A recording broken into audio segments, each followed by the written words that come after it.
Hello and welcome to Supposedly Fun. My name is Greg, and it's early January as I am filming this. I don't know about you, but I often have a really hard time sort of revving up my engines to read in the new year. You've gotten through the holidays, you're maybe feeling a little bit lazy, or maybe just feeling a little bit reeling from the craziness of the holiday season. It always happens to me. I don't know if it happens to you. So I've been trying to think of some fun ways to rev my engines to start the year in reading. And I've also been thinking about sort of new year, starting fresh, thinking about whether or not I should try to clean out my shelves of anything I'm not actually going to read. And I had also considered if I wanted to pull a bunch of books that have been on my shelves for the longest and try to prioritize those in 2024, kind of make it like a reading goal, except I don't really want to do a reading goal because historically when I do reading goals, I don't get along with them and it doesn't go well. So that's kind of not in the cards for me. But I started thinking about it and I thought to myself, what if I did sort of like a try a chapter thing? So I actually started that today. I did the first one. And then after I did it, I started thinking this might be a fun video. So I'm going to start going through. I had already gone through. I pulled a bunch of books off of my shelves that have been here for at least 5 years, most longer. And I'm going to try reading a little bit from the beginning. It's not a full chapter. That's why it's not a try a chapter thing, because I just want to get an idea of what the book is about. And that might help me decide if this is a book that I want to keep on my shelves and eventually get to, or if it's something that I can, let go and release back into the world. And as I said, I already did the first one. So what we're going to do first is we're going to go through the list. And then as I have updates, I'll edit them into this video. Now, there are a lot of books that I have on my shelves that I've had for a couple of years that I know I eventually want to get to. For instance, the only one that jumps to mind is Breakfast on Pluto by Patrick McCabe. I know I want to read that someday. I've had it on my shelves for about a decade, probably longer, but I know I do want to get to it at some point, so I'm not including them here. Those are going to stay in my library. They're kind of library builders. It's aspirational reading. I want to keep them in my library, so I will eventually get around to them. This is a little bit different. So the first one that I thought of was actually Sea of Poppies by Amitav Ghosh. And that's the one that I read a little bit from the beginning today. And it's sort of thematically tied to River of Smoke because it's a trilogy of books. I only have the first two. So I didn't read a little bit of the opening of River of Smoke, but I did from this. So I'll give you my thoughts on that after we have run through all of the books. Let's get going. I'll show you everything that's in the pile here. And then again, as I work through the books, I'll give you updates on them and just edit them into the video. So Your Heart is a Muscle the Size of a Fist by Sunil Yapa is one that I have had on my shelves since it came out in paperback. And this is copyright 2016, so it's roughly 5 years. The thing is, I heard kind of mixed reviews about this after I purchased it, and that sort of slowed things down. And then in the years since, my urgency to read this has flatlined, being honest. So this is a good excuse to decide if this is something I'm ever going to read or if it's something that I can let go. The Yellow Birds by Kevin Powers. I bought this in hardcover, and it is copyright 2012. So it's been here for about a decade at this point, maybe even a little more.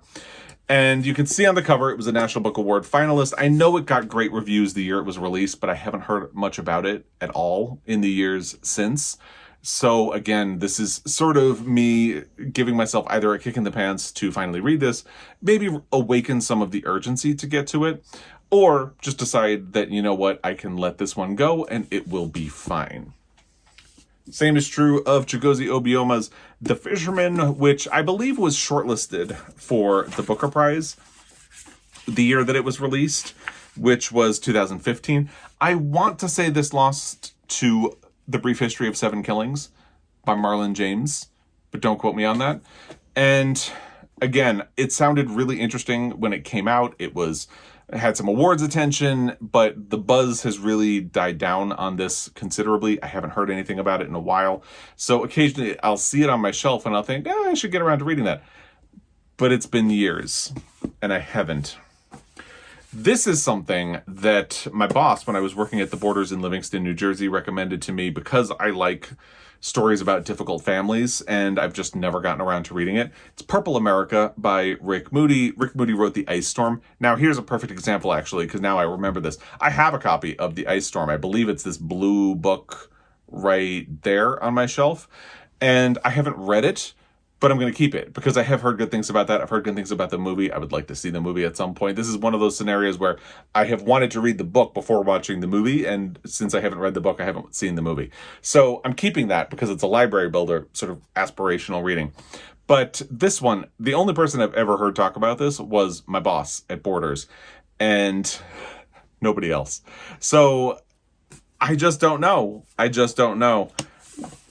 We'll see when I read a little bit from the beginning. And then there's The Indian Clerk by David Leavitt. I have a pretty solid idea that this is going to stay, but it's been in my library for about a decade now, and I haven't. I think there might be a queer element of this book, but I could be thinking of a different David Leavitt book.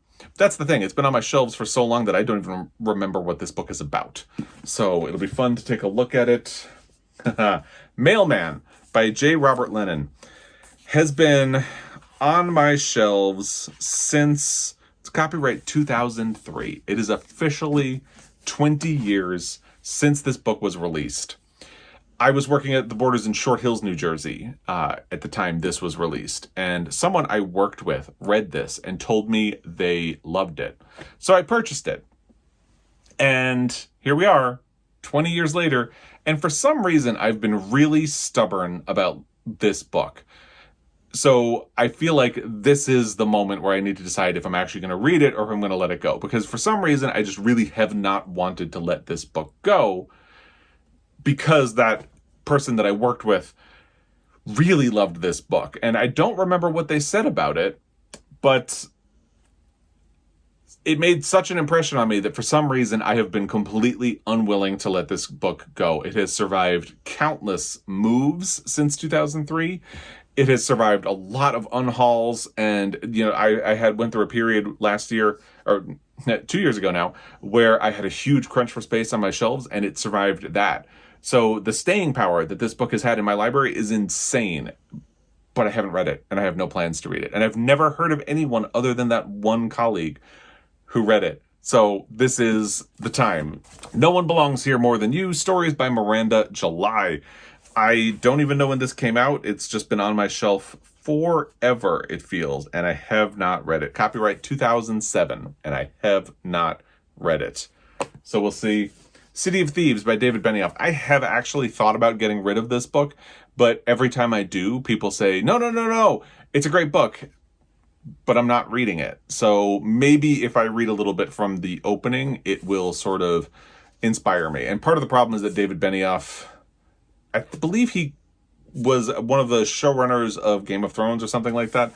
And I have never watched that show, so who knows?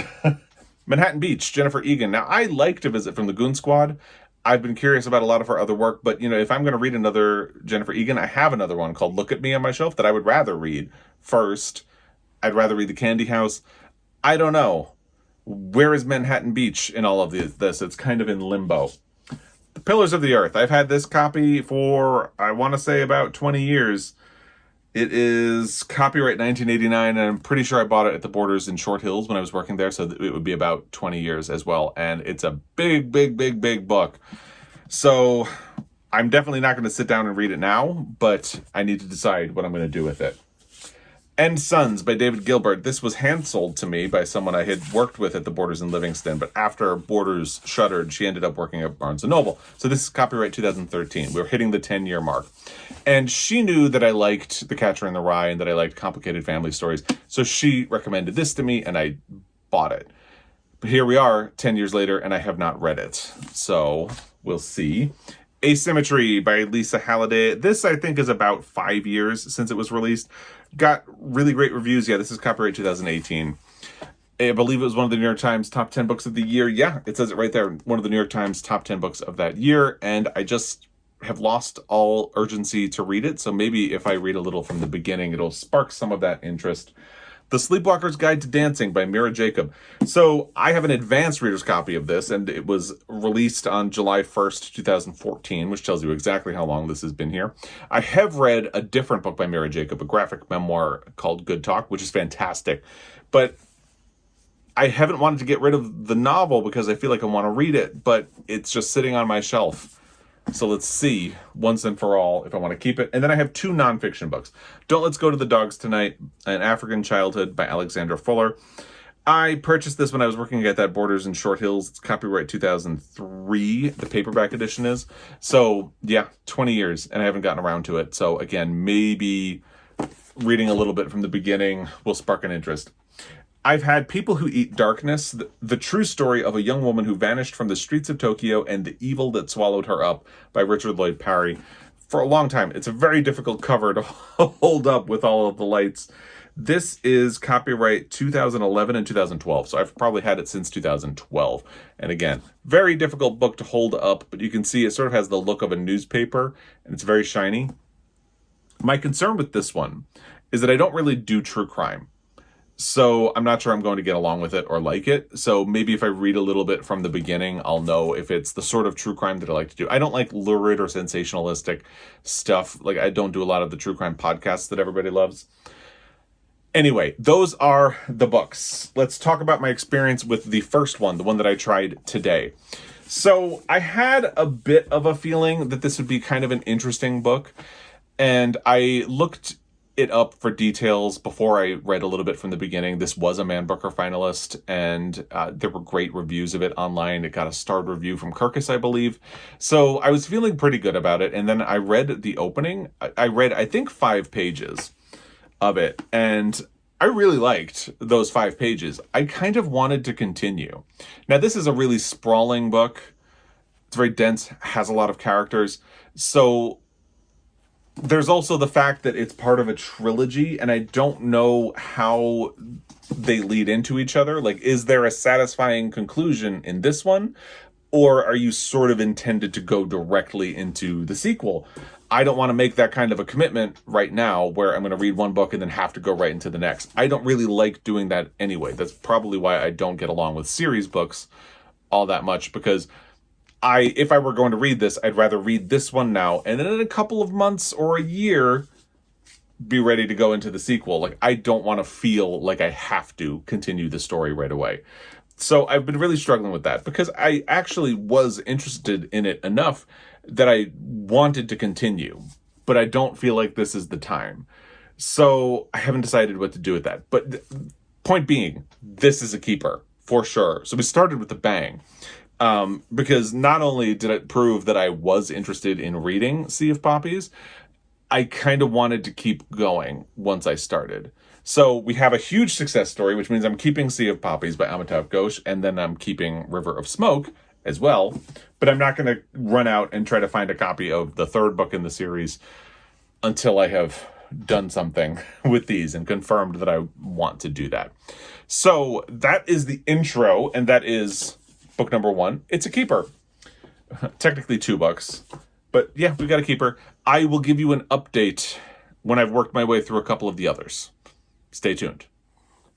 Okay, it's actually the same night that I filmed the intro to this. I'm here with my buddy Teddy, and we have an update. So Joel's traveling this week, and I turned on a movie I didn't have particular interest in and reviewed a couple of the books and went in a little deep. So I have 3 keepers and 1 that is going to be going away. I will say the keepers are not as immediately grabbing as Sea of Poppies. Nothing that I immediately felt like I had to read. However, they were interesting, or there were enough good reviews of them online that I felt like I would keep them. So the ones I'm going to keep are The Yellow Birds by Kevin Powers. This did have a pretty interesting opening. Again, not on the level of Sea of Poppies. Sea of Poppies just immediately sucked me in. But this seemed really good and had some very strong reviews when I looked online. The Fisherman was also pretty gripping. And if you know me, you know I love a book that opens with a map. By the way, Sea of Poppies opened with a map. I didn't mention that. But look, The Fisherman opens with a map and had a very interesting beginning as well. So that will be staying. And Sons by David Gilbert. The big opening to this seemed pretty solid as well. The book I'm going to say goodbye to is Your Heart is a Muscle the Size of a Fist by Sunil Yapa. The opening didn't immediately grab my attention. I wasn't really liking the writing. It seemed a little purple, a little clumsy. As I read the first 3 or 4 pages, I didn't even make it very far into it. And then I started looking at reviews, and there were a bunch that cited sort of purple language and clumsy prose, which I had already seen. So, and it also referenced some overly sentimental language and clumsy plotting. So given that I had seen some little flaws in the first pages that were standing out to me, I figured this would be a pretty safe book to release into the wild, so to speak. So I'll be saying goodbye to Your Heart is a Muscle the Size of a Fist, but and Sons, The Fisherman, and The Yellowbirds will be going back on my shelf. Stay tuned for more. All right, it is a week later, so I've gotten through another pile of books at long last, and I have made some decisions, and I have one unknown. Let's start with the unknown, then I'll tell you about what I decided to keep, then I'll tell you about what I am getting rid of from this pile of 5 books. The one I need to meditate on, probably overnight, is Asymmetry by Lisa Halliday. So I read the first couple of pages, and there were things about it that seemed interesting. There were things about it that seemed like, I don't need to read this.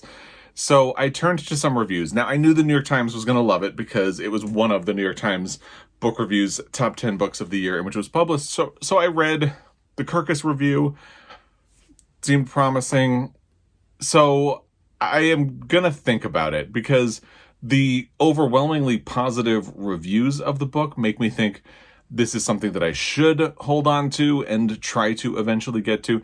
The problem is that this is a case where I was really hot to read this book when I purchased it, and then for some reason or somehow or other, all these years later, like 5 years later, I have not read it, and the urgency to read it has died. The first few pages didn't really convince me that it was something that I need to read, but the reviews, and there were little bits of promise in there. So I'm going to think about this one overnight. I have not made a decision yet about Asymmetry by Lisa Halliday. That one is still pending. Here are the 2 that I'm going to keep. First, The Pillars of the Earth by Ken Follett. Now, life would be a lot easier if I had decided to just get rid of this book because it takes up a good chunk of shelf space, even in this tiny mass market form. But the opening of this book is beautifully written, and I can see how if you really sat down and dedicated yourself to this book, you would really get swept away in the story, even at about 1,000 pages. Yeah, it's just under 1,000 pages. The last page is 991. But again, I can see how you would get swept away in this. Don't have any plans to do it immediately, but I can see how that would happen. So I'm going to keep it. I also, somewhat reluctantly, I admit, decided to hold on to The Sleepwalker's Guide to Dancing by Mira Jacob because the first couple of pages of the book are very clever and amusing in the same way that her graphic memoir, Good Talk, is really clever and insightful. And that kind of made me think, I don't know when I'm going to read this book. I don't know if I'll ever read this book. But if I did, I would probably enjoy it. So at least for now, I am going to hold on to The Sleepwalker's Guide to Dancing by Mira Jacob. Here are the 2 books I'm going to get rid of. The first one is Purple America by Rick Moody. Now, I love a complicated family story. This is a complicated family story. There were flashes of brilliance in the first couple of pages of this book. However, it also is trying extremely hard, and that part really turned me off. For instance, the first sentence goes on for like 7 pages, and it's 7 pages, but the book starts on page 3, so really it goes on to 4 pages. Basically, whosoever knows the folds and complexities of his own mother's body, he shall never die. whosoever knows, and it just goes on with this, whosoever knows, whosoever knows, whosoever knows, for 4 pages, where there's really beautiful sentiment in those 4 pages, but 4 pages of it is exhausting. So I jumped ahead a couple of chapters in to see, like, okay, does it calm down? And it still really feels kind of exhausting and like it's trying very hard. So I looked up reviews online, and they basically said, yeah, there's a lot of beautiful sentiment, but really they described this book as an author finding his footing. And I think you can see that because it's just trying really hard. So I'm going to let this one go, Purple America by Rick Moody. It kind of makes me think I need to take a closer look at the Ice Storm, which I had said I was going to keep. So I might do that tonight too, because the way this was very try-hard turned me off pretty hard, and now I'm questioning that one. The big one, I figured this was the time, because really this whole video and exercise is just a way of really thinking about, am I actually going to read Mailman by J. Robert Lennon, or is it time to let it go? Now, I believe this book was published in 2003, and this is a first edition of the hardcover. Yes, it is copyright 2003. So I've had this book for 20 years, and it was recommended to me by a coworker, as I mentioned. Now, here's the thing. I did not like the first couple of pages. Again, I kind of found them a little bit exhausting. But to be fair, as I am with all of these books, as Purple America, I looked up reviews, and the review from Kirkus summed this up pretty perfectly, which is that for the young, this is exciting and daring. For anyone older and with more experience of the world, it will be an arduous experience. I'm paraphrasing wildly. That is not the exact wording. They worded it much more concisely and prettily than that. But I feel like if I had read this book when I first published it, or when I didn't publish it, but if I had read this book when I first purchased it, I probably would have vibed with it, because I really liked quirky books, difficult books, things like that. And now I don't really have the patience for it, especially since this is kind of a book about a white man who can't get his life together. And I've really lost patience for that over time. So after all this time, I'm going to say goodbye to Mailman by J. Robert Lennon, because I read the first few pages and it's just, it's a definite no. I should have done that exercise a long time ago. So I still have a couple of other ones to go through. 1, 2, 3, 4, 5, 6 of them. I might work through a couple of them tonight because Joel is traveling and I need to decide what I'm going to do about asymmetry. Stay tuned for those decisions. All right, it is the morning after the section that you just saw, and I am here with Teddy to give you an update, because I went through a couple more books last night and made some decisions about 5 books. We're going to start once again with the books that I have decided to keep. Then we'll talk about the ones that I'm going to get rid of. I'm going to keep 3 from this pile. First is Manhattan Beach by Jennifer Egan. I thought the opening page of the book, I admit that's pretty much as far as I got, and then I actually, the opening page was pretty compelling, and then I skipped a couple of chapters in and read a little bit more, and it still seemed a little bit compelling, and then I looked at a review just to confirm. I was already leaning in the direction of keeping it, but that made it seem like this was definitely something that I will keep on my shelf and eventually get to. So I'm keeping Manhattan Beach. Then, City of Thieves. I have a resistance to reading this book, even though it is consistently recommended to me. And yet, when I read the first page, I almost wanted to keep reading, which really said a lot. I think I read about 5 pages and felt like I could really keep going. And then I skipped a couple of chapters in to read like the intro to another chapter. And again, really was feeling like I could keep going pretty easily. Maybe not quite on the level of River of Smoke or Sea of Poppies, the Amitav Ghosh book, but definitely up there. So I will be keeping City of Thieves by David Benioff. And now I kind of feel like I might even want to read it sometime soon. And then I'm going to keep The Indian Clerk by David Leavitt. The first chapter is pretty short. So I read the first chapter and then just like a little into the second one, and it seemed kind of compelling.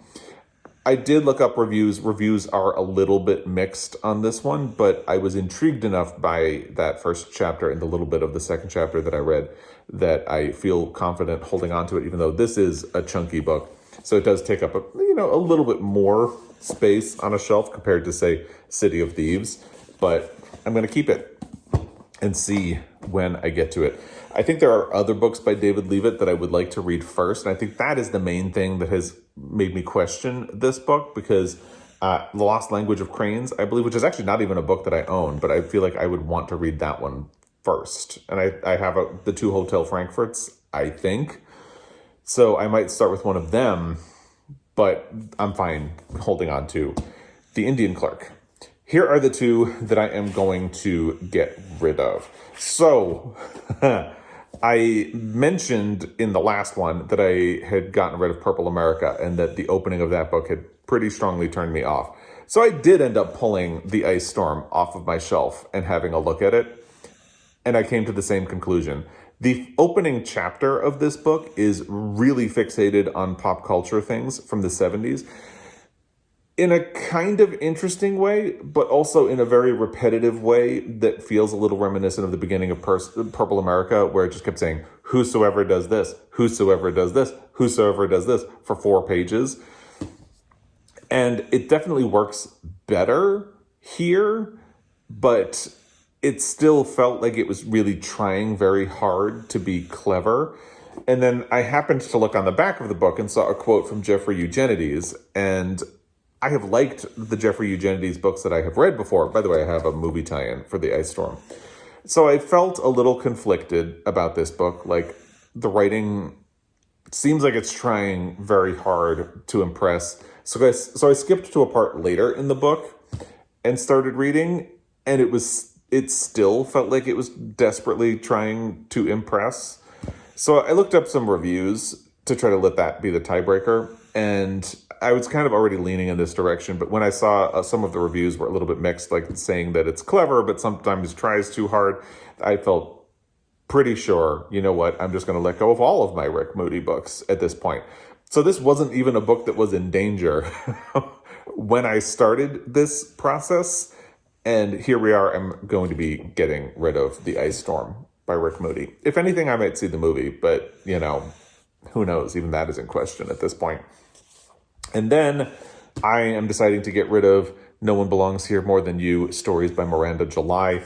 The first story in this collection, this, again, is something that if I had read this when I first purchased it, I probably would have liked it, because the opening story is really quirky and a little bit odd.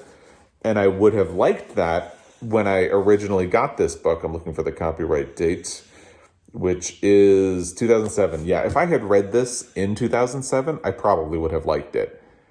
Now I feel like it would kind of get on my nerves, so I'm going to let it go. And then I did start the second story, and I really wasn't feeling that one either. So I think I'm just going to let this one go. So 5 books, 3 are being kept: Manhattan Beach, City of Thieves, and The Indian Clerk, and 2 are going away: No One Belongs Here More Than You by Miranda July, and The Ice Storm by Rick Moody, which was not even in the mix when I started this adventure. Teddy has fully fallen asleep and is snoring. You can probably hear. So I am going to try to get the last 2 books. I saved the nonfiction books for last, just because I guess nonfiction is different enough that I felt like it would be fun to do them together. So I need to look at them today and make a decision about if I'll be keeping them. I need to decide what I'm doing about asymmetry, because this is Tuesday, January 9th, as I'm filming this. And I'm hoping that I can call and get an appointment at my local used bookstore to have them look at these books, because I have a big pile, and not just these 3. I have a big pile now that I'm hoping to trade in. So I'm hoping to make an appointment to have them look at them tomorrow. So I need to be done today in order to do that. So you'll probably be getting another update at some point today. Stay tuned. At long last, I am ready to end this journey. I went through the last 2 books and thought about asymmetry a little longer and made a decision about whether or not I am going to keep it. So let's wrap this up. Let's start with the one book from this final group of 3 that I am going to keep, and that is Don't Let's Go to the Dogs Tonight by Alexandra Fuller. I think my big concern many years after this book was published was that a memoir about a white woman growing up in Africa, I was a little concerned that it wouldn't grapple with the lasting colonial problems in Africa, or that would be a sort of blind spot, because this book was published a long time ago. Let's see what the copyright date is.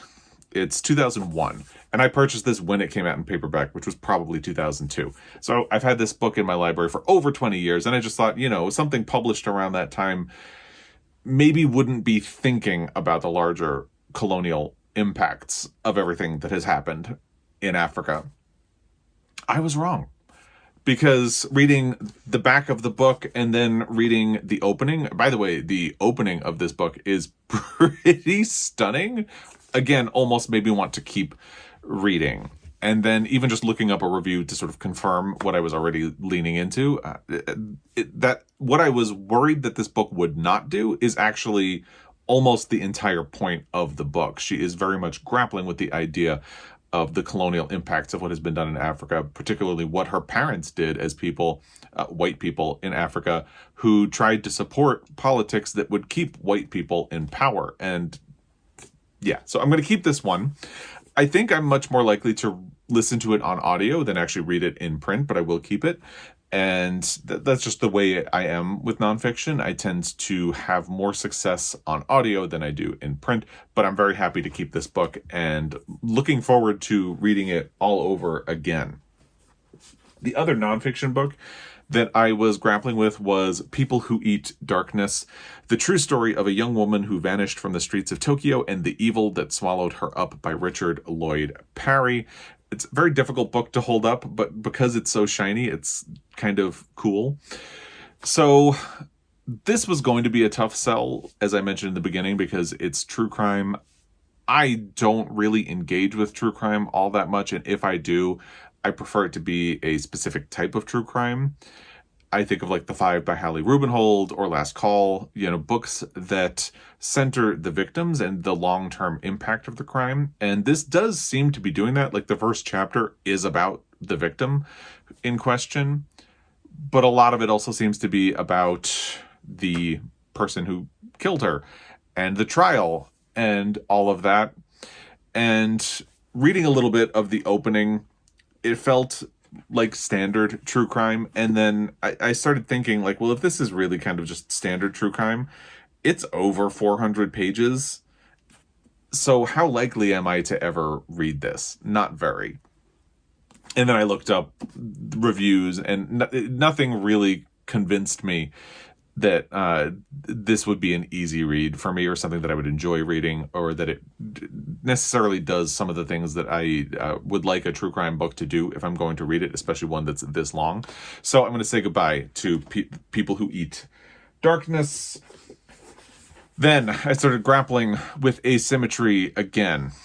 And the thing that really decided it for me is the question, does it really matter if many other people, New York Times included, have liked this book if I read about 15, 20 pages and just really didn't feel into it? Because if I keep this book, it would only be because critics have liked it and had really great things to say about it. But since I wasn't really getting along with the first 15 or 20 pages, I'm probably even less likely to get to it at some point. So it would just end up sitting on my shelf possibly forever. And, just because a book gets critical praise doesn't necessarily mean you are going to like it. And this could very well be one of those cases. So I am going to say goodbye to asymmetry as well. And there you have it. I'm not going to run through the list of books that I'm keeping and the books that I am getting rid of. Hopefully you have been watching this video and have sort of kept track yourself. Without thinking, I reshelved all of the books that I was keeping So they're already back there, and I just didn't want to rewatch the parts of the video that it's a bit of laziness on my part, but it's fine because you can always just go back to the first section of this video or look at the list down below and sort of keep a scorecard of what I kept and what I didn't keep. So there you have it. Those are the books that I wanted to go through and make decisions about, and the decisions that I made about them. If you have thoughts about any of this, I'd love to hear it in the comment section down below. As always, I really appreciate your time, and I will be back. Until next time, happy reading.